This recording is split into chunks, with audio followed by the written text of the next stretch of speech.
नमस्कार। आज हम बात करेंगे दलाल स्ट्रीट की जान बीएसई लिमिटेड के बारे में। ये विश्लेषण एक अनुभवी लॉन्ग टर्म इन्वेस्टर की गहरी सोच पर आधारित है, जिसे हम स्लाइड्स के जरिए समझेंगे। तो चलिए सीधे मुद्दे पर आते हैं। तो चलिए एकदम आखिर से शुरू करते हैं, सीधा फैसले से।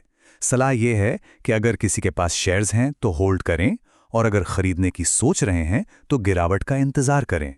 अब सवाल यह है कि ऐसा क्यों? क्योंकि कंपनी तो जबरदस्त है, पर उसका जो वैल्यूएशन है ना, वो काफी ऊंचा है। और बस यही वो गुत्थी है जिसे आज हम मिलकर सुलझाने वाले हैं। तो सबसे पहला सवाल, आखिर बीएसई को इतना अच्छा एक हाई क्वालिटी बिजनेस क्यों माना जाता है? इन्वेस्टर के फैसले का जो पहला हिस्सा है वो इसी पर टिका है। देखिए, हर बेहतरीन कंपनी की एक खासियत होती है, उसका मोट, यानी एक ऐसा मजबूत किला जिसे कोई तोड़ ना सके।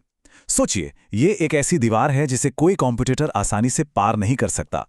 और बीएसई के केस में ये किला बना है उसके नेटवर्क, ब्रांड और सरकारी लाइसेंस से। जरा बीएसई के बिजनेस मॉडल को समझिए। ये सिर्फ कोई कंपनी नहीं है, ये हमारे फाइनेंशियल सिस्टम की रीढ़ की हड्डी है। इसकी कमाई लगातार होने वाले ट्रांजैक्शन से आती है, और वो भी हाई मार्जिन पर। ऊपर से दलाल स्ट्रीट का जो ब्रांड नाम है, जो नेटवर्क है और जो लाइसेंस हैं, वो इसके किले को लगभग अभेद्य बना देते हैं। अच्छा, अब जरा फटाफट इसके फाइनेंशियल्स पर एक नजर डालते हैं। सबसे पहले है रिटर्न ऑन इक्विटी, यानी आरओई, जो करीब 36% है। ये एक बहुत ही शानदार नंबर है। आसान भाषा में ये बताता है कि कंपनी शेयर होल्डर्स के लगाए हर रुपए पर कितनी कमाई कर रही है। और 36% का मतलब है कि काम बहुत कुशलता से हो रहा है। और बात यहीं खत्म नहीं होती। रिटर्न ऑन कैपिटल एम्प्लॉयड या आरओसीई, वो तो करीब 46% है। ये और भी बड़ी तस्वीर दिखाता है कि कंपनी अपने सारे पैसे, चाहे वो शेयर होल्डर्स का हो या कर्ज का, कितनी अच्छी तरह इस्तेमाल कर रही है। ये दोनों ही आंकड़े इसके फाइनेंशियल ताकत की गवाही देते हैं। और सोने पे सुहागा क्या है, कंपनी की बैलेंस शीट एकदम साफ सुथरी है। ये लगभग कर्जमुक्त है और प्रमोटर्स ने अपना एक भी शेयर गिरवी नहीं रखा है। जानते हैं इसका क्या मतलब है? ये एक बहुत ही पॉजिटिव साइन है, जो अच्छी कॉर्पोरेट गवर्नेंस की तरफ इशारा करता है और इन्वेस्टर्स को भरोसा देता है। तो ठीक है, हमने ये तो देख लिया कि कंपनी कितनी शानदार है, लेकिन अब सिक्के का दूसरा पहलू देखते हैं। यानी इस क्वालिटी के लिए जो कीमत चुकानी पड़ रही है, वो कितनी ज्यादा है। असली कहानी यहां से शुरू होती है। बीएसई का प्राइस टू अर्निंग्स रेशियो यानी पीई लगभग 53 का है। ये नंबर बताता है कि इन्वेस्टर्स कंपनी की ₹1 की कमाई के लिए ₹53 देने को तैयार हैं। ये एक प्रीमियम है, और सवाल यही है कि कहीं ये प्रीमियम बहुत ज्यादा तो नहीं। और अब आता है असली ट्विस्ट। देखिए, जब हम इसकी तुलना करते हैं ना, तो तस्वीर और साफ हो जाती है। बीएसई का पीई है करीब 53, जबकि इंडस्ट्री का एवरेज कितना है? सिर्फ 24 के आसपास। मतलब सीधा सीधा डबल से भी ज्यादा का प्रीमियम। ये बात सोचने वाली है। इस ऊंचे वैल्यूएशन की कहानी को प्राइस टू बुक रेशियो और भी पुख्ता कर देता है, जो करीब 19 का है। यह भी एक तरह का सिग्नल है कि स्टॉक की जो कीमत है वो उसकी असल बुक वैल्यू से कहीं ज्यादा है, और इसीलिए यहां पर थोड़ी सावधानी बरतने की जरूरत है। चलिए अब थोड़ा जूम आउट करते हैं और उन बाहरी फैक्टर्स को समझते हैं जो बीएसई के बिजनेस और शेयर प्राइस पर असर डाल रहे हैं।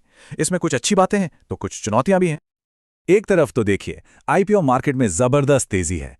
रिटेल इन्वेस्टर्स की संख्या बढ़ रही है और डेटा बेच के भी कमाई हो रही है।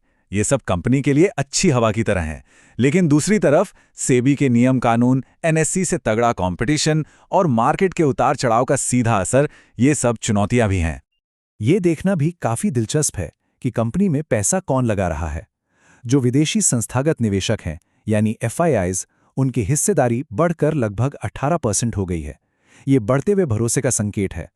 हालांकि जो हमारे घरेलू म्यूचुअल फंड्स हैं, उनकी होल्डिंग में थोड़ा उतार चढ़ाव बना रहता है। तो इन सभी बातों को एक साथ रखकर चलिए अब उस आखिरी नतीजे पर वापस आते हैं कि एक निवेशक को आखिर करना क्या चाहिए। ये स्लाइड एक तरह से पूरे विश्लेषण का निचोड़ है।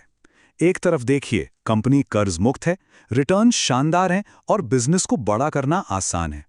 वहीं दूसरी तरफ वैल्यूएशन आसमान पर है, रेगुलेटरी रिस्क है और एक बहुत मजबूत कॉम्पिटिटर भी सामने खड़ा है। तो अब एक्शन क्या लेना है? ये रही एक सीधी सादी चेकलिस्ट। अगर कोई पहले से इन्वेस्टर है तो बस बने रहें और वैल्यूएशन पर पैनी नजर रखें। अगर कोई नया है तो इस ऊंचाई पर खरीदने की जल्दी ना करें। जब 20-30% की कोई बड़ी गिरावट आए तब धीरे धीरे खरीदने के बारे में सोचें। और हाँ, हर 3 महीने में कंपनी के नतीजों और रेगुलेटरी खबरों पर ध्यान देना बहुत जरूरी है। और आखिर में हम इस एक सवाल के साथ अपनी बात खत्म करते हैं। एक बेहतरीन बिजनेस के लिए कोई ये कैसे तय करे कि कौन सी कीमत बहुत ज्यादा है? ये वो सवाल है जिसका जवाब हर इन्वेस्टर को अपने लिए खुद ही ढूंढना पड़ता है।